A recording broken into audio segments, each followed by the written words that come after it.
Kinwestiyon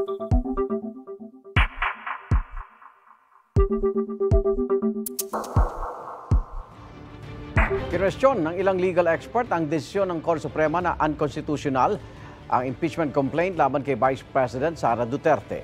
Hindi raw kasi ito naaayon sa mga naunang pasya ng Korte. Ipinotesta rin ng ilang grupo ng mga estudyante ang desisyon. Beunang balita si Joseph Morong. Sa harap ng mismong Korte Suprema, ipinotesta ng mga student groups ang pagdeklara ng Korte sa Articles of Impeachment laban kay Vice President Sara Duterte. Ayon sa bagong desisyon ng Korte, nilabag ng Articles of Impeachment ang pagbabawal ng konstitusyon na magpagulong ng higit sa isang impeachment laban sa isang impeachable officer sa loob ng 1 taon. Itinuturing kasi ng Korte na pagsisimula ng proceeding ang di pag-aksyon sa anumang impeachment complaint. Kung matatandaan, may 3 impeachment complaint na inihain noong Disyembre na inarchive ng Kamara noong February 5, 2025. Ayon sa Korte, dahil sa 3 yan, ang ika-4 na complaint na inadapt sa parehong araw at iniakyat sa Senado ay lumabag na sa 1-year bar. Pero sabi ng isa sa mga nagbalangkas ng saligang batas sa si Rene Sarmiento, kinukontra nito ang dati ng desisyon ng Korte Suprema na nagsasabing initiated o nasimula ng isang impeachment complaint kapag naisampa ito at na-i-refer sa Committee on Justice.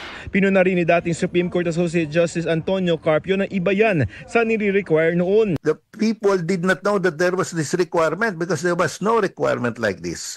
You cannot make it retroactive. It should be prospective. You know, doctrine of operative fact.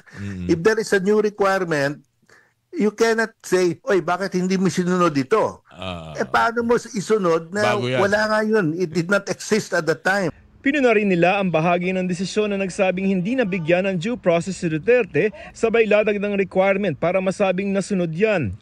Ayon kay Sarmiento, ngayon lamang naglatag ng ganyan ang Korte na pakikialam na umano sa eksklusibong kapangyarihan ng House of Representatives na magsimula ng mga kaso ng impeachment. Sabi rin ni Carpio, hindi naman required yan noon. Ang sabi niya ng Supreme Court, it should be, it cannot be an ex parte hearing. It has to be an actual hearing. And that will require time. Tapos ka sa oras, that was never intended. And nobody knew that there was such a requirement. Sinusugan niya ni UP Law Assistant Professor Paulo Tamase na nagsabing kahit naman ang Articles of Impeachment laban kay dating Supreme Court Chief Justice Renato Corona ay nakabase lamang sa pinagbotohang resolusyon. Hindi na hininga ng panig si Corona sa level na yan. Hindi rin naman nagkaroon ng hearing doon. At hindi naman kinwestiyon iyon. Pareho lang naman yung circumstances niya. Kaya mahirap paliwanagan or hanap ng paliwanag kung bakit iba yung mga patakaran ngayon. Para naman sa grupong Isang Bayan, mali ang Korte Suprema sa pagsasabing nahuling ihain ang ika-4 na complaint. Sa record daw ng Kamara, naunang aksyonan at pagbotohan ng ika-4 na complaint bago in-archive ang 3 impeachment complaint. Kaya na-i-adapt daw ang ika-4 na complaint bago ang 1-year bar rule.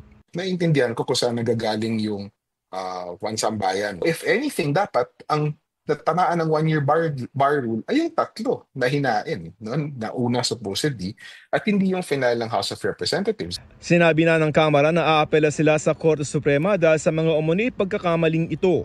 Nakakabahala rin daw ang posibleng maging epekto ng desisyon ng Korte Suprema sa proseso ng impeachment para panagutin ang mga opisyal ng gobyerno. Seryoso siya na problema dito sa desisyon ng Korte Suprema. Naghahain sila ng mga sham complaint upang magsimula yung 1-year bar rule. Kung hindi action na ng House kasi clear naman na sham yung complaint, para bang napagdesisyon na rin na at nagsisimula na yung pagtakbo ng 1-year bar rule. Sabi naman ng Korte, dapat pa rin agad-agad na itapon ng mga kunwa-kunwari ang reklamo kahit inendorso pa ito, pati na ang mga reklamong hindi inendorso ng Kamara. Hindi raw ito magiging simula ng pag-andar ng 1-year bar. Ito ang unang balita. Joseph Morong para sa GMA Integrated News. Igan, mauna ka sa mga balita, mag-subscribe na sa GMA Integrated News sa YouTube para sa iba't ibang ulat sa ating bansa.